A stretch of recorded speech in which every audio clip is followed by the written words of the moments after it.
राधे राधे, हरे कृष्ण। कान्हा जी की छठी, जिसे छठी, षष्ठी या छठीहार भी कहते हैं, जन्म के ठीक छठे दिन मनाई जाती है। भगवान श्री कृष्ण का जन्म भाद्रपद मास के कृष्ण पक्ष की अष्टमी तिथि रोहिणी नक्षत्र और आधी रात को हुआ था। उनके जन्म के छठे दिन यानी भाद्रपद कृष्ण पक्ष की द्वादशी तिथि को छठी का पर्व मनाया जाता है। इस दिन छठी माता और विधाता शिशु का भाग्य लिखते हैं, इसलिए ये पूजा बहुत ही विशेष मानी जाती है। छठी पूजा वैसे तो पूरे दिन भर की जा सकती है, लेकिन परंपरा के अनुसार शाम के समय दीपक जलाकर और बालकृष्ण को झूले में झुलाकर छठी माता का आह्वान करना बहुत ही शुभ माना जाता है। घर आंगन सजाकर रात में भजन कीर्तन और आरती के साथ ही इस दिन छठी के गीत भी गाए जाते हैं।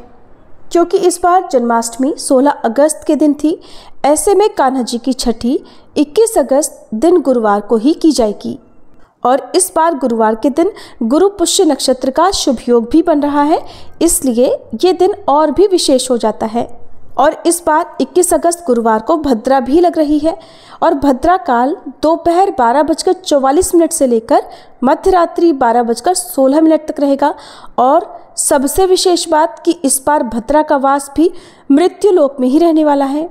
और जब भी मृत्यु लोक में भद्रा वास होता है तो ये पृथ्वी पर बहुत ही अशुभ मानी जाती है, यानी इस समय में कोई भी शुभ काम करने से बचना चाहिए। अगर भद्रा के समय कोई शुभ काम किया जाता है तो उसका अशुभ परिणाम देखने को मिल सकता है। अब मन में ये भी बात आती है कि जब भद्रा लग रही है तो कान्हा जी की छठी कब पूजे।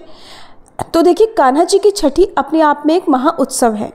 ऐसे में भद्रा का वास चाहे कहीं भी रहे, छठी पर इसका कोई भी असर नहीं पड़ता है, क्योंकि कान्हा जी स्वयं जगत के पालनहार हैं। ऐसे में जिन भक्तों के मन में बहुत ज़्यादा शंका हो, जो भद्रा का बहुत विचार मानते हों, वो दोपहर 12:44 से पहले गुरुवार को कान्हा जी की छठी पूज लें। और जो लोग भद्रा का विचार इस बारे में नहीं कर रहे हों, तो फिर उन्हें 21 अगस्त गुरुवार को कुछ विशेष मुहूर्तों में कान्हा जी की छठी पूजन करना चाहिए। वैसे तो शाम का जो सबसे शुभ मुहूर्त माना जाता है वो होता है गोधूली मुहूर्त, और 21 अगस्त गुरुवार को गोधूली मुहूर्त शाम 6:54 से लेकर 7:16 तक रहेगा।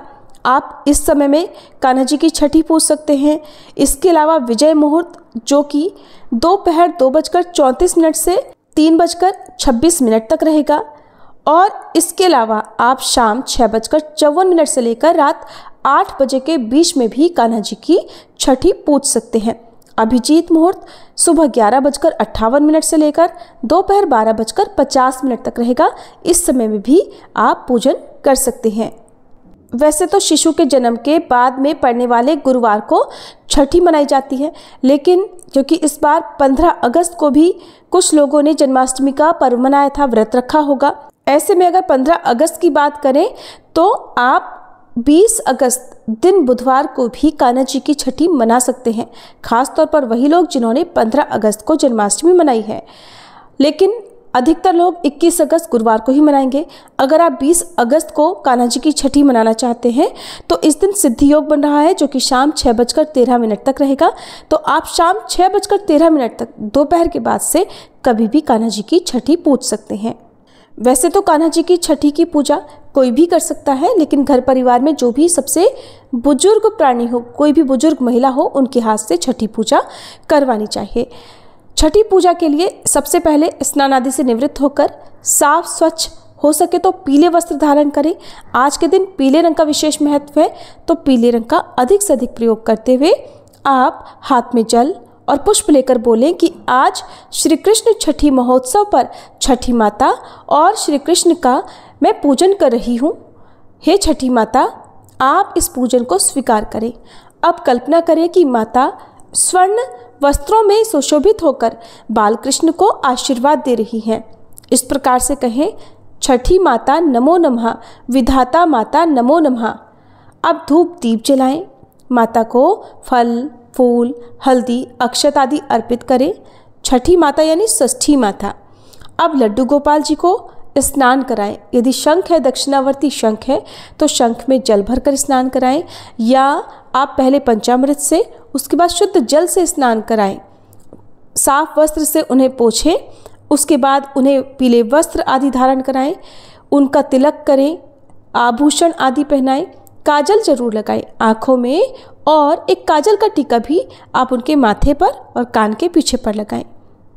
फिर झूले में बिठाकर माखन, मिश्री, लड्डू, खीर, कढ़ी चावल और राधा जी की अति प्रिय अरबी की सब्जी का भोग कान्हा जी को लगाएं। जैसा कि छठी के दिन विधाता शिशु का भाग्य लिखते हैं, तो आज के दिन एक कोरा कागज और एक नई कलम, नया पेन आप लड्डू गोपाल जी के पास में रखें।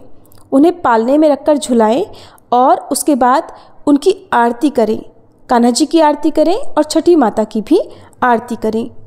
छठी के दिन शिशु के नाम भी रखे जाते हैं, तो आप अपने लड्डू गोपाल को नया नाम दे सकती हैं, जैसे कान्हा, लल्ला, गोपाल, माधव, कान्हू, श्याम, मोहन, माखन, किशन, लड्डू, नंदलाला, बांके, नटखट, ठाकुर, बंसी, मुरली, गिरधर, बालकृष्ण, देवकी नंदन, गोविंदा, यशोदानंदन आदि।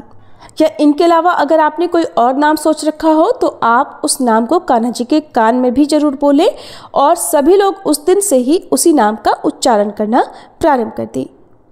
पूजा के अंत में छठी माता से प्रार्थना करें, हे छठी माता, जैसे आपने श्री कृष्ण के जीवन में सुख, सौभाग्य और कीर्ति लिखी, वैसे ही हमारे जीवन में भी आप सदा कृपा करना। हम सभी परिवारजनों की रक्षा करना, हम सभी की संतानों की रक्षा करना। और अंत में भोग लगाया हुआ प्रसाद सभी लोगों में बांटें और स्वयं भी ग्रहण करें। जिस घर में भी आज कान्हा जी की छठी मनाई जाती है, उस घर में सात्विक भोजन ही बनना चाहिए, और जो भी भोग आप कान्हा को लगाएं उसमें तुलसी का पत्ता और माखन मिश्री भी साथ में अवश्य रखें। इस दिन घर में क्रोध, कटुवचन, मांस, मदिरा का प्रयोग नहीं होना चाहिए, अपवित्रता नहीं रहनी चाहिए, किसी प्रकार का शोर शराबा, अनर्गल बातें नहीं होनी चाहिए। आप केवल कान्हा जी से संबंधित भजन कीर्तन इस दिन आयोजित कर सकते हैं। और कान्हा जी की छठी मनाते समय सोहर के गीत या छठी माई के गीत और छठी के गीत भी गाने चाहिए। कान्हा जी के पास बैठकर उन्हें दुलारना चाहिए। उन्हें बारी बारी से परिवार के सभी लोगों को झूला भी झुलाना चाहिए।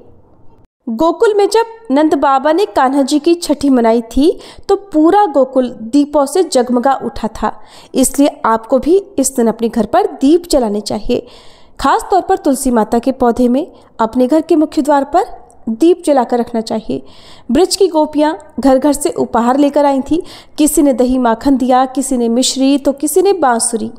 ये परंपरा आज भी चलती है कि छठी के दिन बच्चे को पहली बार नए नए वस्त्र पहनाए जाते हैं और कुछ मीठा बनाकर पड़ोसियों को भी बांटा जाता है। तो आप भी इसका पालन कर सकती हैं।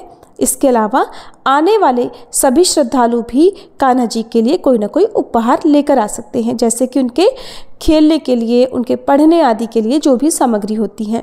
ये थी आज की वीडियो। अगर आपको पसंद आई हो तो वीडियो को लाइक करके कमेंट बॉक्स में हरे कृष्ण जरूर लिखिएगा।